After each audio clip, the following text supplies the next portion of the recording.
Hello guys, good morning, જય શ્રી કૃષ્ણ. તો માં સવારમાં પુલ્લા બનીને રેડી થઈ ગયા છે.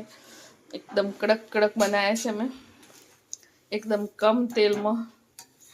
તો ડાબર સાહેબ ને આજ ખવડાવે. ડાબર સાહેબ આવી ગયા છે. ડાબર સાહેબ માટે દેશી રકાવીમાં ચા કાઢી છે. જો ગાઈઝ, પહેલા હું ચા પીતો જ ના આવવા જવું તો પહેલા છે ને, તો ડાબર સાહેબ માટે ચા કાઢી છે. મારા માટે કોફી બની રેડી છે. તો અમે ચા નાસ્તો કરી લઈએ. ડાબર સાહેબ good morning. Hello guys, good morning. તો ડાબર સાહેબ ચા પીવી છે ગાઈઝ. ફૂલ આપો પછી નહીં ખાઓ. ગાઈઝ મેં કડક કડક સરસ બનાવે છે, એકદમ ક્રિસ્પી ક્રિસ્પી.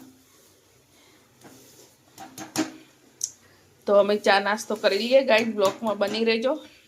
ગાઈઝ કેમ છો બધા? મજામાં? સંદેડામાં બ્લોગ્સમાં તમારું સ્વાગત છે. સવારમાં જ તમને ગુડ મોર્નિંગ કહી દીધું હતું. તો હવે છે ને મારું બધું કામ પતી ગયું છે.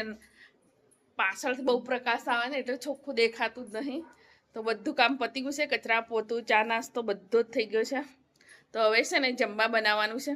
તો હું ફટાફટ જમવા બનાવી દઉં. તો આજે શું શાક બનાવવાનો વિચાર કરું છું. રીંગણ બી પડ્યા છે અને હળવી બી પડી છે. તો વિચાર કરું છું ફ્લેવર બી છે. તો શું બનાવું? અરે શું બનાવું? હળવીનું શાક બનાવું કે રીંગણ? હળવી નહીં ખાવી તાર? રીંગણ ખાઈશ? તો ગાઈઝ આરે એને રીંગણનું શાક નહીં ભાવતું, તો એટલે એ નખરા કરે. હું બધું ખાઈશ, બધું જ ખાઈએ, પણ કંઈક બનાવીએ એટલે ખાઈ જ નહીં. એટલે વિચાર કરું છું હળવી બનાવી દઉં. ખા લેગા? ના ખાધું તો પછી માર પડશે હો, યાદ રાખજો. શું આમ કરે છે? જો ના ખાવું એમ કે છે તો કેવું હોય? એ તો ખાવું જ પડે. એવું બનાવું તો ગાઈઝ બ્લોકમાં બની રહું. ફટાફટ બનાવી દઉં. જો હળવી ધોઈ કાઢ્યા છે તો હવે બફાવા મૂકી દઈએ. તો આ હળવી છે ને હું ભીલોડા 3 રસ્તોથી લાવીશું. ત્યાં બહુ બધા લઈને ઊભા હતા, એટલી લઈને ઊભા હતા, બહુ બધી હતી. રંતાળો બહુ મસ્ત હતો, દેશી રંતાળો લાલ લાલ, એ બી લઈ આવી 1 કિલો હળવી લાવી હતી. તો હવે બફાવા મૂકી દો ફટાફટ. તો હળવી સરસ બફાઈ ગયા. ફોલીને પછી કટિંગ એ કરી લીધા છે. હવે તેલ મૂક્યું છે તો ફટાફટ વઘારી દો. પછી અંદર છે ને સાસ નાખવાની છે. વઘારી પછી લોટ બી બંધાઈ ગયો છે તો ફટાફટ બનાવી દો. ડાવર સાહેબ ગયા છે બહાર. તો આર્યને નાસ્તો નહીં કર્યો. તો સવારમાં પુલ્લા બનાવ્યા હતા, તો એ મોડું ઉઠ્યો તો ના પાડતો મારે પુલ્લા નથી ખાવા, એટલે મેં નહોતા બનાવ્યા.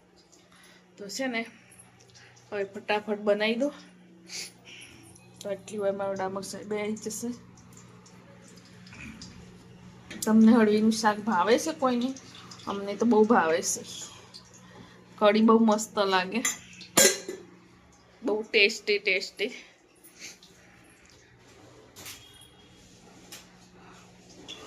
બ્લોકમાં બની રહું. ફટાફટ બનાવી દઉં. મારા મશીનમાં કપડાં બી ધોવાઈ ગયા છે. હમણાં જ બંધ થયું પટને. ચમચા ભાઈ ગોવા.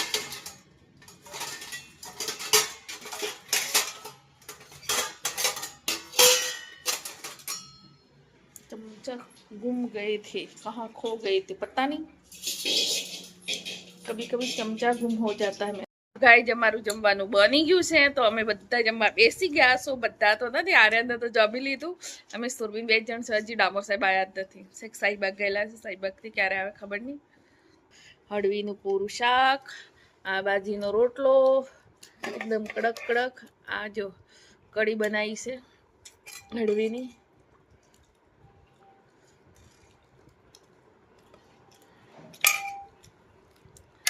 ઘઉંની રોટલી. તો સુરબીબેન અમારે જમવા બેસી ગયા છે. તો સ્કૂલથી આવી ગયા તો અમે જમી લઈએ. તો ગાઈસ સાંજનો સમય થઈ ગયો છે. તો જો અમારી ચીલની ભાજી ભાઈ રાયડાની ભાજી જોઈ.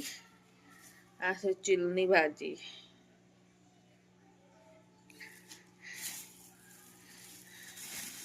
બધું મળી રહે અમદાવાદમાં જે ખાવું હોય. ખાલી બુંદીનો મોર નહીં મળતો ગાઈઝ, બધું મળી રહે. આ છે ચીલની ભાજી. આ છે રાયડાની ભાજી. આ છે રાયડાની ભાજી. તો ગાઈઝ આજે ભાજી છે પણ એટલી બધી સારી નથી, એક દિવસ મસ્ત હતી.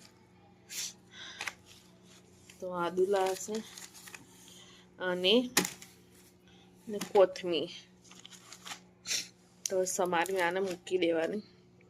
ગોટા ખાવાનું આયોજન થઈ ગયું, તો ગોટા બનાવી દીધા, બધી ભાજી સમારે મૂકી દીધી. ગોટાનું આયોજન થઈ ગયું, ફટાફટ ગોટા બનાવવા લાગી ગયા. છોકરા કે મમ્મી ગોટા ને બનાવ્યા, ખાસા સમય થઈ ગયો. તો ગોટા બનાવવાના છે આજે. તો બીજું કંઈ નથી બનાવ્યું. ડામર સાહેબને જમ્યા છે 5 વાગે. ડામર સાહેબ ના પાડે છે. રહ્યા અમે 3 જણ. અમે બંદરિયા છે, કોઈ પણ ખાઈ લઈએ, અમારે ચાલી જાય. 3 જણ ડામર સાહેબ ના ચાલે, એમને શાક રોટલી જોઈએ. તો છે ને ડામર સાહેબ તો હવે જમવાના નહીં, તો ઊંઘી ગયા સીધા. તો અમે ગોટા બનાવવાનું આયોજન કરી નાખ્યું, તો ગોટા બનાવીએ છીએ. તો બ્લોગમાં બની રહેજો. ફટાફટ ગોટા બનાવી દઉં, તેલ મૂકી દીધું છે, બધું તૈયાર કરી દીધું છે. ડુંગળી ટામેટા ભાજી બધું કોથમીર બધું જ મસાલા કરવા જ બાકી છે, તો ફટાફટ કરી નાખું.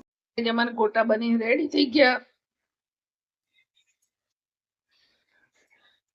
અમે 3 જણ ખાવાના હતા, તો ફટાફટ બનાવી દીધા.